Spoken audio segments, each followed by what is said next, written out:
everyone, my name's Dan Monsky. Welcome to Adventure Addix. I'm headed to the put-in for some kayaking, but I'd like to show you some other rivers on which we've had some great adventures. Take a look at the action.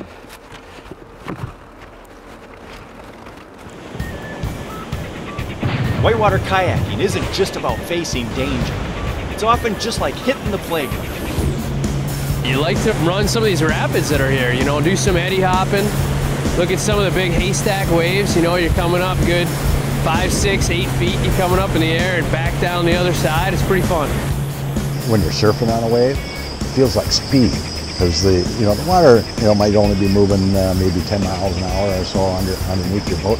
It feels like you're doing about 30. It's just neat. It's like modern day pioneering. We're, 100 miles from my doorstep. And look at this. This is a canyon here that you'd never see unless you're in a boat. It's a skill that you really have to work hard to develop. You just can't get in a boat and go. But you don't have to be a superstar either if you just take the time and learn the techniques. It's just a blast. Join us as we take you on a playboating adventure.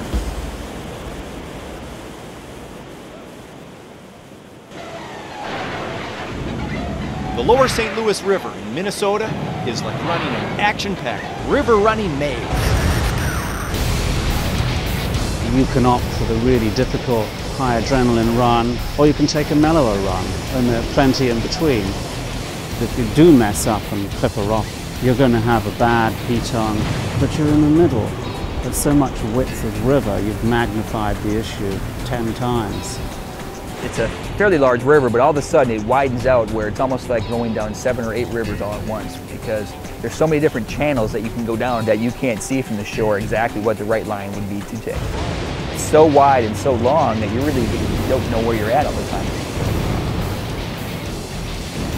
Join us, there will be plenty of action. Right on target. All right. That's what you want. The Lake Superior region is an incredible landscape of extreme whitewater rivers, and the south shore of the lake is no exception. In the Midwest, you only get about 2 months when the snow is melting that you got great water. You could have 10 people on shore taking pictures or waving at you, and you have no idea that they're there because you're so focused. And that's the piece I love of it. All the stress and worries from all the other parts of your life just go away once you're on the river, especially when you're doing something that's pretty intense. You don't have to paddle into the rapid, but once you're in it, you have to accept what's happening, deal with it. Something better be pretty darn fun if you're going to do it, and it's dangerous.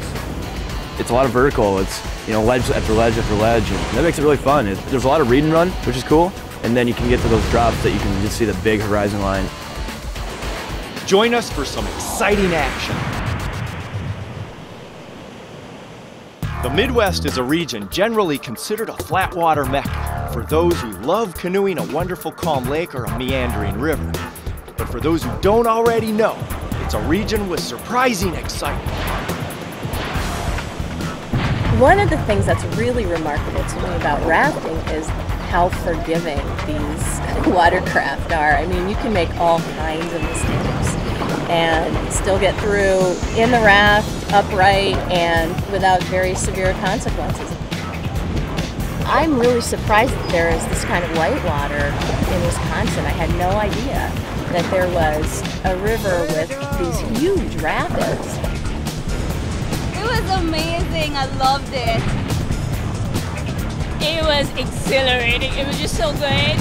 In between there were so many rocks, and then the rapid was just water, water, water, and you're like, ah! Come along and raft the Midwest with us. For many people, winter is a time to cocoon and stay cozy indoors. But for those interested in a surreal world and willing to brave the elements, the harshness of winter brings incredible opportunities. This is a phenomenon to be experienced. In the wintertime, there aren't so many people, so you get a lot of peace and quiet, and you can cover terrain that you can't cover in the summertime. You can go through boggy areas or walk up rivers. You get to see things that a lot of people don't ever get to see because they stay inside in the wintertime.